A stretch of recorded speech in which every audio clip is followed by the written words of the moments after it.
Alrighty, to celebrate the launch of this podcast, we're running an iTunes and Stitcher contest leading up to the first 10 episodes of our show. One lucky winner is going to get an invite to become a founding member of our Founders Connect Inner Circle Mastermind group, which is normally worth $840 USD per year to join. We're also going to give one lucky winner a 30-minute marketing blast-off consulting call with myself or a 30-minute ideal relationship coaching call with Cindy. We normally charge $500 per session, so definitely worth it. You can also win user licenses to a couple of our favorite online marketing tools, thanks to our awesome contest partners. We'll announce the winners on episode 11, so if you'd like to become a founding member of our Founders Connect Inner Circle or get some marketing or relationship coaching, head on over to foundersconnect.co/win to enter now. Welcome to Founders Connect podcast. We help lifestyle entrepreneurs to grow their business online and create a happier marriage. Did you know that approximately 45% of marriages end up in divorce and 65% of all startups fail due to founder conflicts? Well, we're here to change that. Each week we bring you an inspiring guest and practical tips to help you with business, relationships, and sustainable living. Now let the fun begin!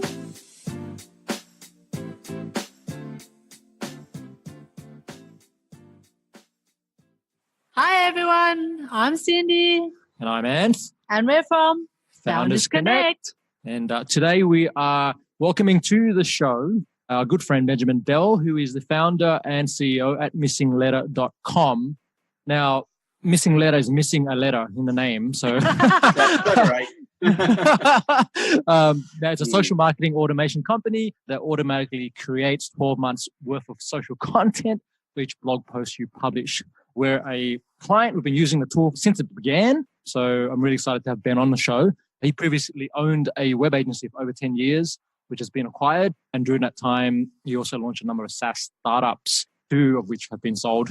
Now, Ben's passionate about empowering businesses and brands with tools that help them succeed. Welcome to the show, Ben. Hey, pleasure to be on. Great to meet you both. So I want to ask you, Ben, on a scale of 1 to 10, how weird are you? Well, as you were saying that, I was thinking, don't be a boring 1 to 10 scale. Go on, make it 1 to 12 or something else. So maybe that kind of answers it. I like to be a little bit different, I suppose. I don't necessarily buy into the norms that you have to do things a certain way. So in that regard, I suppose I'm a little bit weird. But yeah, no weirder than the other guy, I suppose. We can all have our weird. I got people saying 12, so I don't know. What's your number? 12's too low, maybe. Yeah, I need to shoot for the moon more. Maybe it's 1 to 56, just to be random. 56! Excellent! You're topping it. What kind of kid were you in school? Rather embarrassing. I think it was a good... Well, so I went to school where my dad was the headmaster. And in fact, not only we lived in the school. It was a boarding school for girls, but a day school for boys and girls. You know, I was allowed to be there, but it was very strange. So we would have Sunday dinners with the boarders on the Sundays, and then we would play rounders on the pitch in the afternoons. It was a very idyllic sort of childhood in many regards, but very strange because my dad was the headmaster. So when you go through those natural sort of phases where this girl fancies you or you fancy them, or I couldn't do any of that because I was just always thinking my dad's going to be walking to the room any second now. I mean, this was primary school, so this was only happening in the final sort of couple of years. The embarrassing memory that immediately came to mind when you asked me that was actually in secondary school when I first went there, and I was that guy that turned up to school with a briefcase. So I think it was destined that I was going to be a businessman of some description.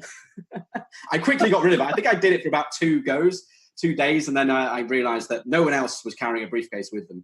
Maybe I should ditch that and leave it at home. I think you just intuitively knew that you had to stand out and you were different. Maybe. I love that. I love that. All right, cool. So if you had all the time and money in the world, what would you be doing? Quite honestly, I would be doing exactly what I'm doing now. I've had this asked a few times, and both internally within my head and by others on podcasts like this, and it's genuinely the answer. I know it might sound intentionally crafted like that, but no, I love working on startups, building products, innovating, defining new markets. If I made, $1 billion tomorrow, I would wake up the next day and launch the next business. That's just in my DNA. I love it. That idea, that uncertainty of creating something and then seeing whether you can build that traction behind it and create something, hopefully that others haven't thought about yet. I'm not in this game to chase a market and do a copycat thing because there's an obvious financial gain to be made. I want to win in business from a financial side, but it has to be because it's innovating something. It's something that is new, that is interesting, captivates hearts and minds. So you mentioned your dad was a headmaster when you were younger. Was your mother an entrepreneur? I'm curious where that entrepreneur streak came from. No, she worked in the school as well as the school matron. So the school mate, sort of the nurse, I suppose. Oh. So yeah, she would put the plasters, the Band-Aids on the kids as they would fall over in the playground. So she was the exact opposite. She's a loveliest, nicest person you'd ever meet, but not a very entrepreneurial sort of person. I certainly wouldn't use that sort of bracket. I don't know where it came from, quite frankly. Interesting. Not my parents. Yeah. So some of the listeners might be going, okay, what's his accent? So where are you actually based? So I'm based in the UK, which rather strangely, apart from those in Australia, anywhere else around the world, it's quite common that my accent will get, or a British accent will be confused with Australian. Which is strange. But anyway, I'm based in the UK, about an hour away from London, so South England. Yeah, we have the bastardized version of the British accent, so our history goes back a couple of hundred years. All right, Cindy. So what's your favourite quote? Oh, I don't know. Was this like one I had to write down in the thing and I probably had to... It's a strange one, this, because I've done a few podcast interviews before and this is a fairly common question that comes up. And every time I think I must write that down somewhere central so that when I'm asked it again, I can refer to that because A, I've got a terrible memory and B, I just find it so boring to have a quote. I'm sorry if people like quotes, affirmations and everything else, but I don't know. I think they serve a purpose. I suppose they can serve a purpose to sort of boil down something to an essence and help remind you of some motivation that you might need and something else. But quite frankly, if you need a quote to help you with that, you're doing something wrong. That's just me skirting around the subject because I can't bloody think of one. All good. So let me have to do. Yeah, let me reframe the question then. What is a belief that you have or something you say to yourself that drives what you do and who you are? Yeah, good catch. Putting me on the back foot again. Let me say, so I'm a big believer in doing rather than just listening and reading and consuming. I think clearly there's a wealth of knowledge out there, particularly in this day and age with the web, to really consume and take advantage of people's lessons and failures along the way. So do that. Don't stop doing that. I'm a voracious reader of business biographies. I love the Rubber Baron era back from the 1900s, all that sort of stuff. So I love all that sort of stuff, but take it for what it is and not what you want it to be. It's not that sort of silver bullet that's going to solve all your things. So I'm a massive believer in knowing when to draw a line in consuming that content, that knowledge from celebrities that you follow online, and then realizing that at some point you have to take the action to actually put something out into the real world, even if it fails, because you just got to, it's that silly old Silicon Valley thing, fail quickly, all that sort of stuff. But that's something that I hold incredibly close to my heart. If you're not setting goals and actually delivering something, then you're basically doing nothing because it's just an idea that you might be building. You might be tricking yourself that you're doing something because you're building stuff or you're writing that essay. But if you don't publish it or if you don't launch the product or if you don't get it out ugly in that first stage, then you might as well have not started in the first place. So get really good at working that muscle. And that's something that I just constantly drill into my head. If I'm working on something, it's like, well, that's great, I'm working on it, but what is the goal here? What is the next goal? Is it to launch it in next week? Or if not, is it to launch it the week after? And if not, when is it that I'm planning to launch it? Having a deadline focuses the mind really, really well. Really like that. Action is king. There you go. Yeah. So who's been one of your greatest mentors in your life or in your career, and what did you learn from them? I alluded to the business biographies that I read. And I know when you said that, asked that, you probably are thinking real life people that, work with me now, perhaps. I'm a very bad mentee. So I draw my inspiration and advice in that sense from people that I've read about in the past. Richard Branson being probably the most recent, and Elon Musk and those sorts of people, and Steve Jobs. But more so in the day, I love the Robert Baron era, Andrew Carnegie, Rockefeller, JP Morgan. I love reading those sorts of rags to riches stories and how they've really built something from nothing. And those are the ones that inspire me and help me along. In terms of pure mentorship, as I said, I'm really bad at being a mentee. I hate being told advice. I like to go and seek it rather than be given it. It's a weird effed up thing in my head. I need to work it. I need to fix that first before I can really be open to proper mentorship sort of relationships. Well, it's interesting because it seems to be working for you. So I wouldn't say correct something that's already working, Well, yeah, but you can always do better. So, if you talk to someone who's done a $100 million business and you say to them, look, I'm terrible at mentoring, this is how I've always done it. Well, they're obviously going to come back to you and say, have you ever achieved a $100 million business? And I'm like, no, maybe you need to change what you do then. So it is all about perspective and what is the next level you're trying to get to. And so, I think in reality, I do need to get better at that. I'm not ready to do it now, so don't push me. But I think at some point I probably do need to evolve and just allow myself to be opened up a little bit more. Ooh. So what is MissingLettr and how did it begin?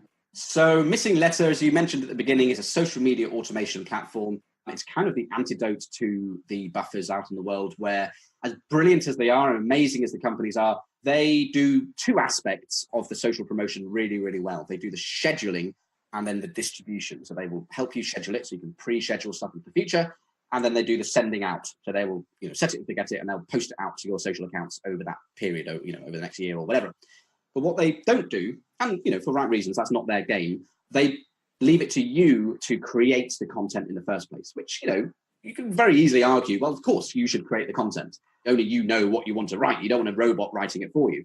But the reality is that there are many, many situations where a robot can do it far better than you can. And if it's solely on you to write the content, as I have found myself using tools like Buffer so frequently, you fail to turn up because you have to build that habit to turn up every day or every few days to keep your buffer or queue topped up. So it requires a human habit to be formed to really use these tools successfully. On the flip side, MissingLettr, we do the standard scheduling and then the distribution, but we create the content for you as well. But specifically for those companies that blog. So whether you're an individual and you're a consultant and you're a coach or a brand and you're blogging, or whether you're a business or an enterprise and using blogging as part of your content marketing strategy, it doesn't matter. Our job is to help drive traffic and engagement for each of the blog posts that you create. So we essentially, when you click publish in WordPress or whatever the platform is that you're writing your blog posts in, we detect that within about 20 minutes. We'll create 12-month social media campaign off the back of that. So we're extracting quotes and phrases that we think will work well. We'll recommend hashtags. We'll extract images if you've placed them in there. And we'll also generate branded quote bubble style images for you as well. And then we package all of that up into a 12-month long campaign that you simply need to review. So within about 20 minutes of you publishing your blog post, you'll get an email from us saying, hey, new campaign, click here. You'll go into MissingLettr. You can cycle through different options if you want to. If you don't, most people don't. They're pretty happy with the initial. They can just go. And then we will drip that social content out to the social accounts that you've connected over the next 12 months, all to drive traffic back to that single blog post. So for each blog post that you publish, assuming they're campaign worthy, they might not be, there might be sort of opinion pieces that don't need to be promoted, arguably. But for each blog post that you publish, it will get its own 12-month campaign. And so that's the core of what MissingLettr does. There's a lot more, of course, but that's the essence. Did you know that financial intimacy can lead to better sexual intimacy with your significant other? Money is never just about dollars and cents. Money is wrapped up with emotions such as fear, insecurity, envy, and guilt, and attitudes such as control. So want to improve your financial intimacy? Grab our free guide at www.foundersconnect.co/financial intimacy today. You are listening to the Founders Connect podcast, helping lifestyle entrepreneurs to grow their business online and create a happier marriage. Now back to the show. I love the tool. Obviously, we're using it. Saves us a whole bunch of time and stress. Cindy doesn't like writing little social content at all, which just makes it easier. Yes, definitely. Saved my life. So what kind of results have your clients seen in terms of traffic being generated from using the tool over a period of time? So I can't give exact client details here for confidentiality reasons, but it's common stories like, we get a bunch of customers who will tell us that the majority of the clicks and the traffic that they're getting on a typical blog post of theirs is now all coming from MissingLettr or as a result of a campaign that MissingLettr has created. And that's a very, very common sort of case where, you've got different sort of stages of a business that might use MissingLettr. You've got those that are fairly small business or a solopreneur and they're blogging as part of their primary output. And they don't necessarily have a huge amount of traffic already. And so MissingLettr is, in those situations, providing the majority of the traffic for them and just helping create that constant flow of traffic so that they can then convert them or do whatever they want to do once they're on their site. And then you've got it all the way up to the other end where they're bigger companies and it becomes an element of their traffic generation, but a meaningful one because it helps provide, in addition to the traffic, that presence and that activity on their social channels. It helps keep them fresh and alive. And so it's those sorts of things.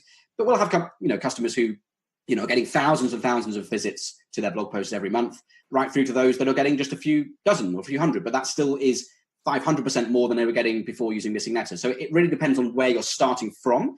And as with everything, because our campaigns are created on your blog post, we're not writing the blog post for you. It is, as with anything, it's all about how you have positioned your business, your content in the first place with your market. So if you're writing about dogs to the cat market, there's no social campaign, whether it's written by machines or not, that is going to amplify it. So you've still got to do the basics right, target, research, put it in front of the right people. Absolutely. Cindy. So is blogging still relevant in 2018-19? Yeah, I think so. I think it's an interesting market as it's evolving, because over 91% of businesses blog as part of their marketing strategy. It is crazy. Basically, every business blogs. You do it in some fashion, whether it's just, we've released a new feature, whether it's like an opinion piece on something else. There are different strategies and tactics, but pretty much everyone's doing it. So it goes to show how accessible as a marketing platform and how effective it is for almost every business out there. It is, number one, the most approachable and cost-effective marketing strategy that anyone can apply. It doesn't cost you anything to write the content, and it can, if done properly, create that snowball effect. But the problem is, as was just alluded to with the number there, that if everyone's doing it, there is a new problem now, which is how do you actually surface your content and keep your head above the crowd, because there is just so much of it out there. And this is why you've got things like, Snapchat and Instagram doing stories, and there's different mediums, different approaches. Video obviously is very big at the moment as well. And these things are there to solve that itch where it's becoming a bit more crowded. So what does that mean for the blogging space? Well, it means that, people are still consuming content, but it's now important more than ever to make sure you're putting even more research into writing the right content in the first place. If you weren't doing that before, double down on that, because as I say, stupid question in one ear, stupid answer at the other end. So create great content to start with, and then anything beyond that, whether it's you doing it manually or MissingLettr doing it automatically, will only amplify that. So do that right. And number two, you use tools like MissingLettr to really help create a more joined up brand output for that content when you get out there. It is definitely no longer good enough to post a blog post or publish a blog post today, tweet about it tomorrow, and then assume that that's it and people will just come to you, because it is so crowded out there.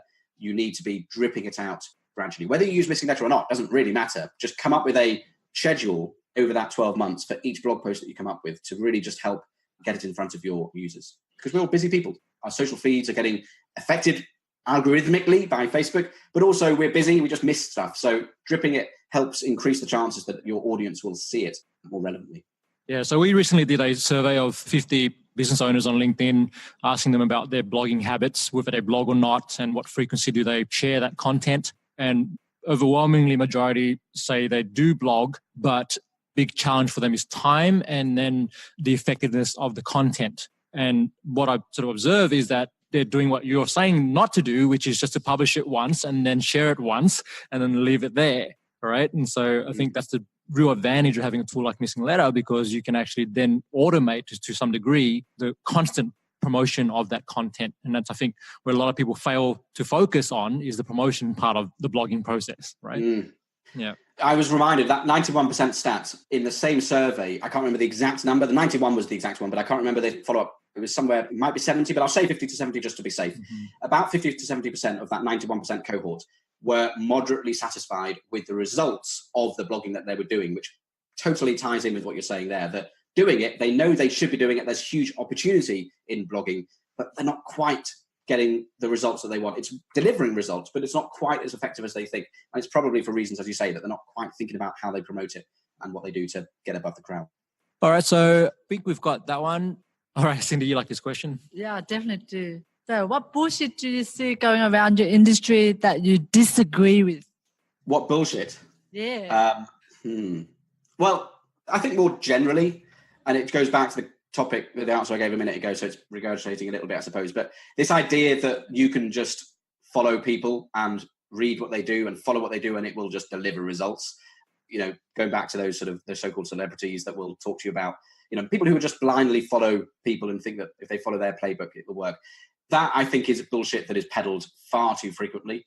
And this belief that you can just consume a book or watch a webinar, or in many cases pay through the nose to attend some crazy 3-week-long webinar with this guy that's pre-recorded something and it's on recycle, and people believe that they can actually do it. That stuff really frustrates me, because at the end of the day, you will learn so much more just by doing something if you have a nucleus of an idea, just going out there and doing it, and then just talking to a couple of customers, failing maybe, and just picking yourself up and doing it again, that is going to be a much better lesson for you than the other. So I hate it when I see people blindly follow those things, or people peddle it thinking that they have the advice to give. Give advice if it's worthy, of course, but I think there's a fine line. Yeah. Well, you've been able to build businesses and get them to the point where they're acquired. How do you select, like, is that part of your sort of ideations phases to think about, or will this be business that I can sell, or how do you choose which projects to work on? Yeah, so I never set them up expecting to sell them, because there's so many different outcomes that a business can have. It could be that you see it just exponentially growing every year, and you bring in an ever-increasing team to actually run, including a replacement CEO. That sort of evolution is one that could work in some of the companies and can be done very, very effectively. So it could be that. It could be that it's going to be sold. It's far too early when you're creating something to second guess or to plan around a particular outcome, because who knows what the market's going to do. You don't know yet whether you've got any initial customer traction and market fit. So no, I don't do that. I think the only thing I do is I think I create products that I have an intuition. I play off a lot of gut. I'm kind of that person that should do a lot more. From the outside, people would maybe tell me should do a lot more customer development, but I do elements of that. But then I really, that Steve Jobs quote, I much prefer to look at where the hockey puck is going to end up versus where it is today. And customers, as brilliant as they are, will generally talk about their problems today and not necessarily where they see that opportunity going. So I more look at where I think that opportunity is and where it can become and what type of opportunity I think it can be. And if I think there's a viable business case to be made for it, irrespective of what that outcome could be, and almost irrespective of how big the market could be. I don't mind having a smallish sort of business in a small market, as long as it's profitable. That's what it's all about. But it has to be a product I enjoy. As I say, I will never do something simply because there's a buck to be made. It has to be something that excites me, that I think there's an exciting, interesting challenge that is to be found there. I really like that. That's a really good message for those listening. Exactly. Don't just chase the money. Enjoy the journey. Definitely. And it's too easy to chase the money, and it will trip you up later on, because you will drain your whole soul, because you'll never make the money as quick as you think you can make the money. And therefore, you will be in a business for longer than you think that ultimately isn't fueling you emotionally and intellectually and everything else. So, Ben, could you take us back to the beginning of MissingLettr and how you got your first, say, 1,000 customers? Like, what was that process? How did that look like for you? So we launched MissingLettr alongside the agency that you mentioned in the intro. And it was more just an experiment. It was an itch that we were scratching to see whether we could, in a very basic way, just automate the creation of some basic tweets and social posts based off blog posts. And so it started off really, really experimental. And we tasked ourselves with a single week to see if we could get a thing designed and the core tech built, ugly as it was, within 1 week, so that if someone were to knock on the door, i.e. that fictitious SaaS customer, they could purchase a plan on day 7 and become a paying customer. And so that goes back to what I said before. I like having deadlines. I think it firms the mind really well. That's how it started. I don't think we did get a customer straight away. It probably took a few months to get our first customer, but we did a bit of stuff on social. Obviously, MissingLettr was helping us with that. I went and did a pitch thing at a conference. And that was, I think, the thing that gave us that first traction. And in fact, there was a speaker there at this conference in the UK that later on liked what we were doing and later on went to talk about us on podcasts that he was doing at the time. And then he was also a guest writer on Social Media Examiner, and he did a couple of posts on there as well. And we still get a bit of traffic from that. And that gave us that first, I think it was probably the first 10, 20 customers, something like that. And it happened fairly quickly, and it ramped up in the first sort of month or two. And that gave us that sort of impetus, that sort of initial kickstart, if you will. And that wasn't architected. That just, as often that happens, just, being in the right place at the right time, speak to someone who likes and is equally as passionate about the problem you're solving. And then they, without you asking, go out there and actually talk about your product. And we've been really, really fortunate in that sense. And almost every one of our customers ends up being an advocate for us and goes out there and talks about us without us asking, because they just love what we're doing, which is really, really handy. That's a sign that you've got a great product and you're working on the product being great rather than so much on the promotion side of things. That's really cool. So how do you decide what to delegate and what not to delegate? Oh, delegation. I'm terrible at delegation. It's another thing on my whiteboard that I'll come to at some point in my later life to try and get better at. What do you work on? Well, if I give the example of the journey that we've been on with MissingLettr start off, you're told, do the unscalable things. And I would very much advocate that, because that plays into the mindset that I like, which is do stuff, don't just talk about stuff.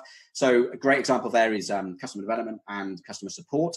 And my background actually, prior to setting up businesses, is development. So I started off with MissingLettr, both building it, designing it, customer support, pretty much everything, marketing. And so delegation naturally kicks in when you think you've reached capacity. Just go a bit beyond that, and maybe a bit beyond that, and then you really have reached capacity. And then it's very, very clear that you need to bring people in. So, one of the first people I brought in was to take over the customer support. I love speaking with customers, but it was a constant every single day. And that just meant it was very difficult for me to focus on specific projects within MissingLettr that maybe, took more than a week. Just being sort of pulled back, tickets was a pain. So do the unscalable stuff first, and then you'll know. And I was actually reminded me of this advice that someone gave me. Oh God, I'm going to give some advice now. Where that's good. Someone was saying that don't hire a salesperson if you haven't done the sales yourself, because if you can't give them a playbook of some sort, I know this is completely contradicting what I just said there. I used the word playbook, but I think it goes to show that if you're not doing the thing that you're trying to get someone in to do yourself, then you don't know the pain points, you don't know the struggles, the opportunities, some of the tactics that have worked. And it doesn't mean that it has to be fully formed. It doesn't mean that you have to say, do these exact things and it will work, because you want them to add their own sort of slant to it. But you should at least be able to say, look, we've tried that market. We've found that this works really well. Or when we did this, give them some sort of insight. So I found that to be a really, really powerful process to go through. Do the unscalable things because you want to learn those pain points, as well as learn from your customers and everything else. And then when you do hand over to and delegate, you can empower them with knowledge that you've learned along the way. That's, such an important piece. If you're going to hand something over, the worst thing you can do is hire someone and they say, well, what do I do? And you've got nothing, right? Oh, I've done that. Just go work it out. Can you just do that thing that was on the job description? Ben, did you document? Do I document? What, just generally? Processes and stuff. Boring. So boring. No. You do? No, God, no. I hate, funnily enough, I've had this good family friend. So we started off with him mentoring me for a while, and then it quickly transpired that could not happen for the reasons I gave before. But along that time, he was trying to get me to write a business plan. And I was kept on kicking back to him. I'm going to kill myself if I have to write this business plan. It's just, I know what I need to do, and I know there's gaps in that. And I know there's a bit of intuition baked into there. But, I'm speaking with customers every day, and I'm doing stuff, and I'm seeing what's actually happening. And I can hear the $1 million businessman listening to this going, yeah, but if you really want to scale to that level, you need to write a business plan. So again, it's one of those things that I probably need to document more. I probably need to be a bit more thoughtful in those sorts of senses, but that's not kind of my DNA. I'm much more of a gut sort of person. I like to communicate. I think that's key. So don't confuse me saying I'm not documenting with not communicating. So as a leader, it's one of your most important jobs is to communicate the vision and aspirations of the company, the core mission behind it. Make sure that is understood, and alignment on objectives for the business, but also in the individuals. What is it that we're actually aiming to achieve within the next quarter? Break it down by quarter, month, and then week. Do those things right, but that can be done vocally or over video or in person. Bullet point it, maybe that captures ticks the box for the documentation. But no, I want to fall asleep if I do any of that. Oh, I'm with you. That's good to hear. Actually, it's quite refreshing to hear that. Yeah, that's great. You are listening to the Founders Connect podcast, helping lifestyle entrepreneurs to grow their business online and create a happier marriage. Now back to the show. How large is the team as currently? Oh, we're a small company. There's 4 of us. Okay. Oh, excellent. Yeah, we're nice and small. It's all self-funded. We haven't gone down the dirty path of investment, although I have toyed with it at certain stages. But no, we're fully bootstrapped. And how many users since launch? So we have, I think last count was about 17, 18,000. Okay, there you go. But we have a freemium plan, so not all of those are paying. We are actually, in the next couple of weeks, we're going to be doing a massive revamp of our pricing, which will see us take out the free plan. Now, we're doing that as an experiment. It might be that we bring it back because, we see the value in it. But I think we're at the stage where it's quite a costly business to crunch the numbers, or the letters in this case, yes, and process all these campaigns. So having free customers, although they're amazing, it does add a massive financial strain on the business that I think as we now are maturing, we might need to sort of walk away from. If you're listening to this, by the way, and you're a customer or a free user, all existing users will be remaining on what they're currently on. So don't worry about that. This is purely for those signing up in the future. Yeah, don't freak out. There you go. But that's a fair point. There is a cost of support that you need to consider when you're building any kind of business, particularly in SaaS, if you're giving freemium or free software. For sure. Yeah, good point. All right, let's skip into your relationship questions. Oh, I love that one. So, what's the biggest challenge you face with running your business and maintaining a happy and healthy relationship with your wife? Yeah, it's tough. I mean, I've got a wife, 3 kids and 1 dog. My kids and a dog. 8. And a dog, yeah. Love yellow Labrador, who fortunately is not barking this second, but I wouldn't draw it out. And kids 8, 6 and 3, so nice and young. So it's tough. I mean, when I sold the agency a year and a half ago, the agency where we had a bricks and mortar office, so, I would drive out from home in the morning, come back at sometimes, if I was lucky, 6 or 7, but most of the time 9, 10, 11. And, it was a separate business home life. And it was a little bit easier back then, because although I would maybe come back a bit later, it was a definite, I'm home, daddy's home, and, play with the kids and all that sort of stuff. But when I sold that business and went into MissingLettr full time, I told myself, no, I'm going to intentionally create a remote company for my staff, but also for myself. I wanted to work from home, be a bit closer to my family.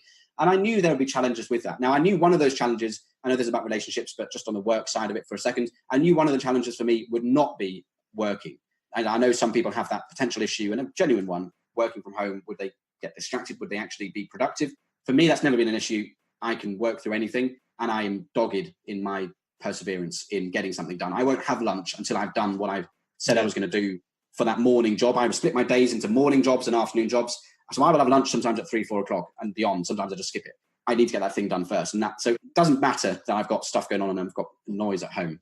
But it does create a tension, because I put on a lot of pressure on myself in a business sense to deliver incredibly quickly and quite ambitiously. I don't think we've spoken about the Uppercase conference yet, but since July, August this year, I've been on a roller coaster ride that maybe we can touch on in a minute. It's been really interesting, but I've just put so much pressure on myself that I've been doing bigger, longer late nights. And that is tough, because it's one thing to come home late and then see your kids. It's another for them to see you working. And I suspect they might very naturally be thinking, I'm ignoring them, versus they might not be thinking that if I'm out in the office, but still working the late hours. So you've got to be very careful about that. And I'm not doing a very good job at it, I think, in the week to do better. Weekends, I generally never work. This weekend I did, which was an exception. But generally speaking, if you send me an email, I get back to you very, very quickly. But if you send it over the weekend or on a Friday evening, you won't get an email from me until Monday morning. I just don't do that stuff at all. So with my wife, we do date nights at least once a month. We've got one this Thursday, which is great. We're just going out to the cinema. Usually it's just an opportunity to sleep. But and I'll just fall asleep. You're such a romantic, Ben. I know. Pull out the red carpet, right? No, we enjoy that. I mean, we're going to go to the cinema this Thursday. We'd normally go for a meal beforehand, but with the babysitter coming in at a certain time, we don't have time to do the meal as well. But no, we enjoy that, and that's good. But we need to get better. But my wife is a very, very pragmatic person. She knows that we are in a certain stage where there's a lot of opportunity, and it has to be capitalized on. If I were to, she doesn't want me to slack, put it that way, but she wants some balance, and she wants some chores done, and she wants me to put the bins out and all that sort of stuff. But she wants me to get on with getting the job done. So I'm curious, like when you guys got together, did she already know that you were this type of personality? And what's the long-term view for you? Like, how long are you going to be doing this business thing? And at which point do you, because we're going through this too, right? So I'm just curious what conversations you've had around that, and then bringing kids into the fold as well. Yeah, she always did know that. And I think she knows that it will never end. As I say, make $1 billion tomorrow, I'm going to be straight off back on that horse the next day, setting up that next business. Yeah, she knows that. Yeah. So you take it or leave it. That's kind of what it comes to.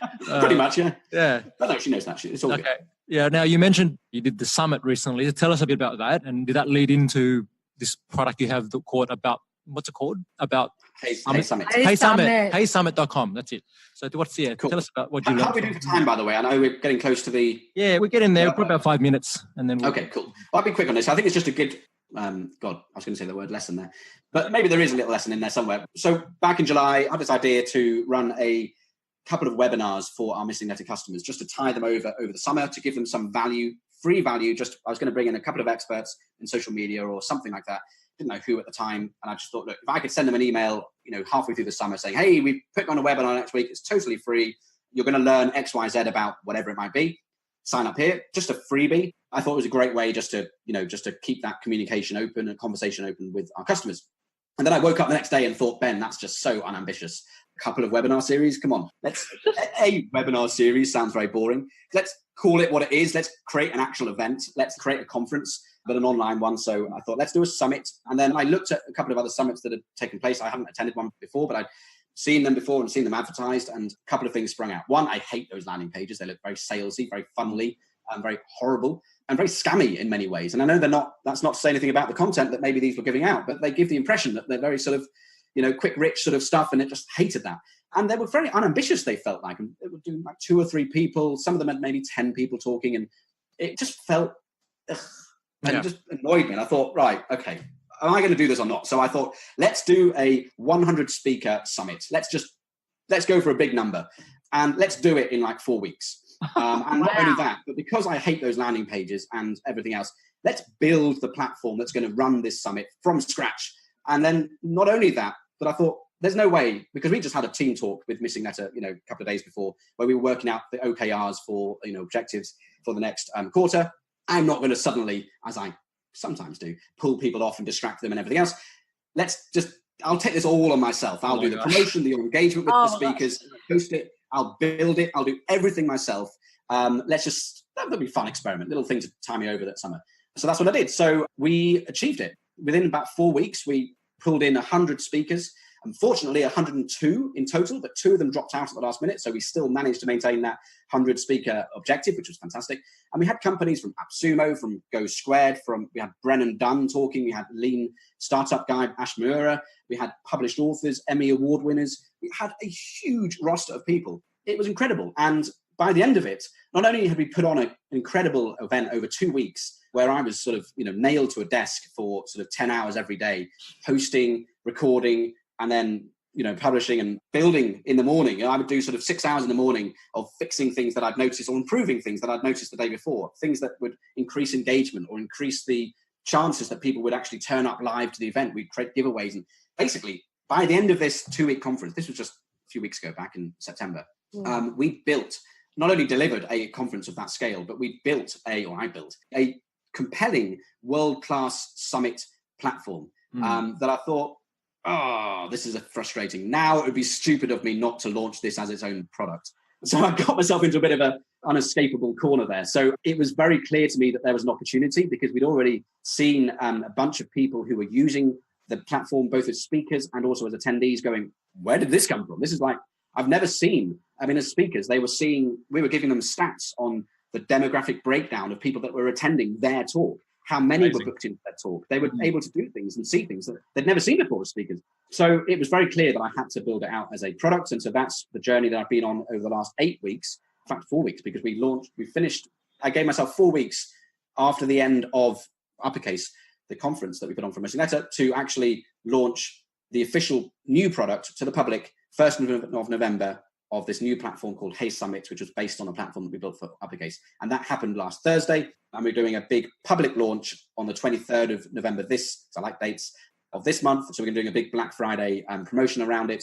So it's kind of been like a soft launch on Thursday last week, and then it's going to be a more official launch. I've got 25 customers already through a pre-sale that we did. Not a big number, but a good number that, you've got to get past that first customer, right? Yeah. We've got 25 of them, so that'll tick that box. And so that's where I am at this stage. Wow. A really great journey there. I just get a sense we're talking to a robot. Like this is, Exactly. You are incredible before that ambition. Okay, so we're going to wrap this up. Cindy, do you want to answer the next question or ask the next question? Okay. Sorry. So it's very easy to get serious as an adult, right?